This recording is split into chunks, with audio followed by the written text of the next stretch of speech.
शान्ताकारं भुजगशयनं पद्मनाभं सुरेशं विश्वाधारं गगनसदृशं मेघवर्णं शुभांगं लक्ष्मीकान्तं कमलनयनं योगिभिर्ध्यानगम्यं वन्दे विष्णु भवभयहरं सर्वलोकैकनाथं। श्रीकृष्ण गोविंद हरे मुरारे, हे नाथ नारायण वासुदेव। श्रीकृष्ण गोविंद हरे मुरारे, हे नाथ नारायण वासुदेव। श्रीकृष्ण गोविंद हरे मुरारे, हे नाथ नारायण वासुदेव। श्रीकृष्ण गोविंद हरे मुरारे, हे नाथ नारायण वासुदेव। बोलिए श्री कृष्णचंद्र भगवान की जय। श्री गणेशाय नमः। पद्म पुराणांतर्गतं कार्तिक महात्म्यं चतुर्विंशोऽध्याय। पृथुवाच कृष्णवेण्योस्तटा तस्मात्सव विष्णुगणैः पुरः वणिक्षरिरोत्कलः निरस्ता कथिता त्वया। प्रभावोऽयं तयोर्नद्यो किं वा क्षेत्रस्य तस्य च तन्मे कथय धर्मज्ञ विस्मयोऽत्र महान् मम। नारद उवाच कृष्ण कृष्ण तनु साक्षात् वेण्यां देवो महेश्वर तत्संगम प्रभावं तु नालं वक्तुं चतुर्मुखः। तथापि तत्समुत्पत्तिं कीर्तिष्यामि तां शृणु चाक्षुषेऽप्यन्तरे पूर्वं मनोर्देव पितामह।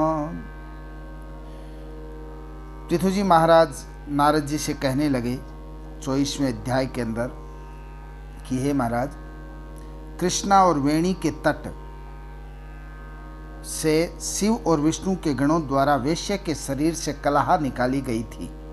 यह बात आपने हमसे कही। पूर्व में जो कलहा की कथा आई है, वो जब प्रेत योनि में थी तो उसने कहा कि मैं वेश्य के शरीर में प्रवेश हो करके कृष्णा और वेणी के तट पर आई। वहाँ विष्णु गणों ने मुझे वेश्य के शरीर से निकाला। ये कथा पीछे आई थी। उसी को स्मरण करते हुए कहते कि आपने कही थी। सो यह कृष्णा और वेणी नामक जो नदी हैं, उनका यह नदियों का प्रभाव है अथवा क्षेत्र का। हे धर्मज्ञ, मुझसे कहो, मुझको बड़ा संदेह है कि उस क्षेत्र में आने के कारण या नदियों के तट पर आने के कारण उस कलहा का भला हुआ। नारद जी कहने लगे कृष्णा नदी, कृष्णा का तट जो था वो साक्षात कृष्ण का शरीर है और वेणी महादेव का रूप है। दोनों के संगम के प्रभाव को चतुर्मुख ब्रह्मा भी कहने में समर्थ नहीं है। फिर भी मैं उसकी उत्पत्ति कहूँगा, तुम सुनो। चाक्षुषु मनवंतर में एक बार पितामह ब्रह्मा जी रम्य सह्याद्री के शिखर पर यज्ञ करने को तत्पर हुए। सह्यादे शिखरे रम्ये यजना योद्यतो भवत् स कृत्वा यज्ञ संभारन् सर्वदेव गणेशः युक्ता हरिहराभ्यां तद्गिरे शिखरं ययौ भृग्वादयो मुनिगणः मुहूर्तो ब्रह्मदेवते तस्य दीक्षा विधानाय समाजं चक्रुराद्रिता। अथ ज्येष्ठाम्बरां पत्नीं माहुयाश्चक्रुरञ्जसा सासनेराययो तावत् भृगु विष्णुमुवाचः। भृगुवाच विष्णो स्वरा त्वया हुताप्यायता न कथञ्चन। श्रीकृष्णुवाच नायाति च स्वरा शीघ्रं गायत्रत्य विधीयताम्। ब्रह्मा जी महाराज जब सह्याद्री पर्वत के शिखर पर यज्ञ करने के लिए तत्पर हुए, यज्ञ सामग्री इकट्ठी करके देवगण सहित वहाँ पधारे। भगवान विष्णु रुद्र समेत उस पर्वत के शिखर को गए। भृगु आदि मुनिगण ने ब्रह्मदेवत मुहूर्त में उनके दीक्षा विधान के लिए बड़ी प्रीति से एक सभा की और बड़ी पत्नी जो वाणी देवी थी उसे उन्होंने बुलाया।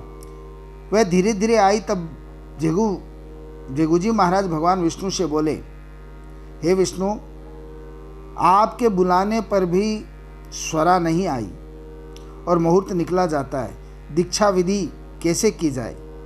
श्री कृष्ण बोले, जो शीघ्र स्वरा न आए तो यहाँ गायत्री की ही दीक्षा कर देनी चाहिए। एषापि न भवेत् तस्य भार्या किं पुण्यकर्मणि। नारद उवाच एवमे हि रुद्रोऽपि विष्णोर्वाक्यममन्यत। तच्छ्रुत्वा च भृगोर्वाक्यं गायत्र्या ब्रह्मणस्तदा निवेश्य दक्षिणे भागे दीक्षाविधिमथाकरोत्। यावत् दीक्षाविधिं तस्य विधेयश्चक्रुमुनीश्वरा तावदभ्यायो तत्र स्वरा यज्ञस्थले निभ।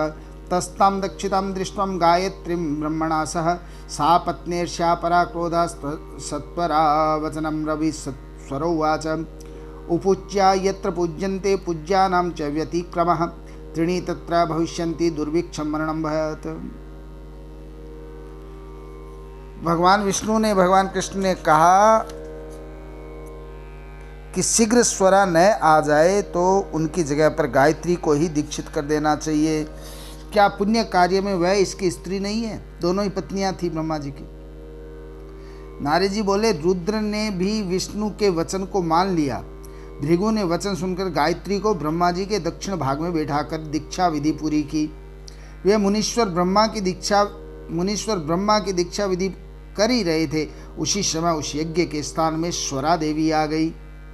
वह ब्रह्मा जी के साथ गायत्री जी को दीक्षित देख शोध की ईर्ष्यावश क्रोध से बोल पड़ी। स्वरा ने कहा जहाँ नहीं पूजने योग्य पूजित होते जाते हैं और पूजने योग्य नहीं पूजे जाते वहाँ दुर्भिक्ष मरण भय ये तीनों बातें होती है। ये यम च दक्षिणे भागे उपविष्टा मदासने तस्माल्लोके स्तदा दृश्या गुप्त रूपा तु निम्नगा। मदासने कनिष्ठेयं भवद्भिः सन्निवेशिता तस्मात् सर्वे जडीभूता नदी रूपा भविष्यत। ततश्चापमाकर्ण्य गायत्री कंपिताधरा समुत्थाय शपथदेवीर्वार्यमाणापितं स्वरं। गायत्री उवाच तव भर्ता यथा ब्रह्मा माप्येष तथा खलु वृथा शापस्त्वया दत्तो भवत्वमपि निम्नगा। नारद उवाच ततो हा कृता सर्वे शिव विष्णुमुखासुरा प्रणम्य दंडवत् भूमौ स्वरां तत्र विजिज्ञपन्।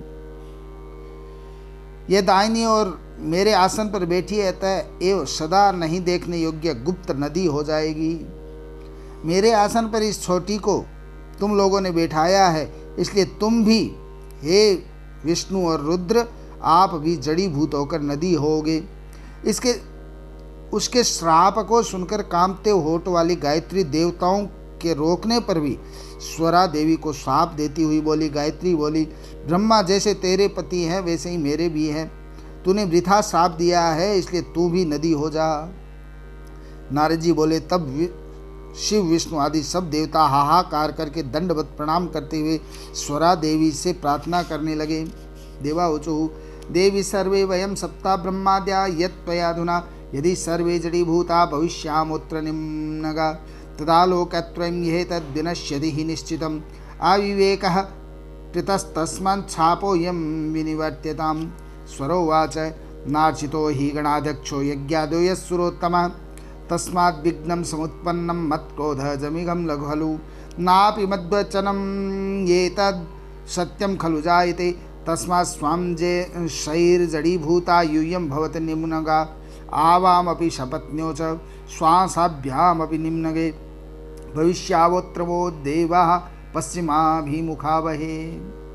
देवता बोले हे देवी तूने ब्रह्मा आदि हम सबको श्राप दिया है कि जड़ीभूत हो नदी हो जाएं, लेकिन ऐसा होने पर ये तीनों लोक नष्ट हो जाएंगे।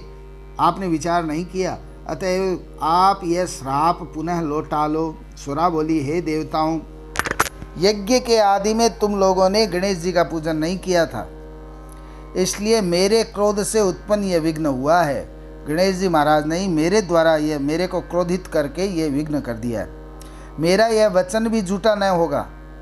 100 अंशों से जड़ीभूत होकर पूर्ण रूप से नहीं होगे, आपके 100वें अंश से जड़ीभूत होकर आप सब लोग नदी होगे। हम दोनों सोतने भी अपने अंशों से पश्चिम वाहिनी नदी होंगी, नदियां बन जाएंगी पश्चिम में चलने वाली। इति तद्वचनं श्रुत्वा ब्रह्मा विष्णु महेश्वरा जड़ीभूता भवन्नद्य श्वासे सर्वे तदा नृप तत्र विष्णुर्वत्कृष्णावेण्या देवी महेश्वर ब्रह्मा कुकुद्वनी चापि पृथगेवा भवन् नृप देवास्वानपि तानसा जड़ी कृत्वा विचिक्षुभो शय्यादिशिखरे भ्यस्ते पृथगान् संस्तुनिमग्नगा देवांसे पूर्वाहिन्या बभूव पश्चिमावः सत्पत्न्यंसे पृथक् तत्र सत्सोतः सहस्रशः गायत्री च स्वरा चैव पश्चिमाभिमुखे तदा योगेना भवतां नद्यो सावित्री तथागते। नारद जी कहने लगे, हे राजन, स्वरा के वचन सुनकर ब्रह्मा विष्णु और महेश जड़ रूप हो अपने अंशों में नदी रूप में हो गए। उनमें विष्णु कृष्णा नदी बने और महादेव वेणु नदी बने। ब्रह्मा जी जो थे वो कुकुद्मी नदी बन गए। ये सब पृथक पृथक होकर बहने लगे। यहीं पर विष्णु और कृष्णा और वेणु नदी के तट पर कलहा ने प्रेत योनि उस वेश्य के शरीर से निकली थी। यही चर्चा आई थी कि इस तट पर प्रेत गति से छुटकारा कैसे मिला, वेश्य के शरीर से वो प्रेत कैसे निकला। ये कृष्णा और वेणी नदी की उत्पत्ति की कथा बताई गई। और ब्रह्मा जी कुकुद्मी नदी बने। ये सब पृथक पृथक होकर बहने लगे। अन्य देवता भी अपने अंश से सह्य पर्वत के शिखरों से नदी होकर पृथक पृथक बहने लगे। देवता भी नदियां बन गए, अलग अलग नदियां बने। देवताओं के अंश से उत्पन्न नदियां पूर्व वाहिनी और उनकी स्त्रियों के अंश से उत्पन्न सैकड़ों हजारों पश्चिम वाहिनी नदियां हुई। गायत्री और स्वरा दोनों पश्चिम वाहिनी नदी सावित्री नाम से प्रसिद्ध हुई। ब्रह्मणा स्थापितो तत्र यज्ञे हरिहरा बुभौ महाबलातिबलिनो नाम्ना देवो बभूवतु। कृष्णोद्भवं पापहरं पुमान्य शृणोति यः श्राव्यते च भक्त्या शातस्य पुंसः सकलं कुलं यतद्दर्शन स्नानगमोद्भवं स्मृतम्। ब्रह्मा ने वहाँ यज्ञ के निमित्त भगवान विष्णु और शिव दोनों की स्थापना की। दोनों महाबल और अतिबल नाम से प्रसिद्ध देवता हुए। कृष्णा और वेणी के ऐसे उपाख्यान को जो भक्ति से सुने अथवा सुनाएगा उसे उनके दर्शन और स्नान का फल प्राप्त होगा। श्री कृष्ण गोविंद हरे मुरारे इति श्री पद्म पुराणे कार्तिक महात्म्ये चतुर्विंशोत्सव संपूर्णम। श्री कृष्ण गोविंद हरे मुरारे हे नाथ नारायण वासुदेवा। श्री कृष्ण गोविंद हरे मुरारे हे नाथ नारायण वासुदेवा। बोलिए कृष्णचंद्र भगवान की जय।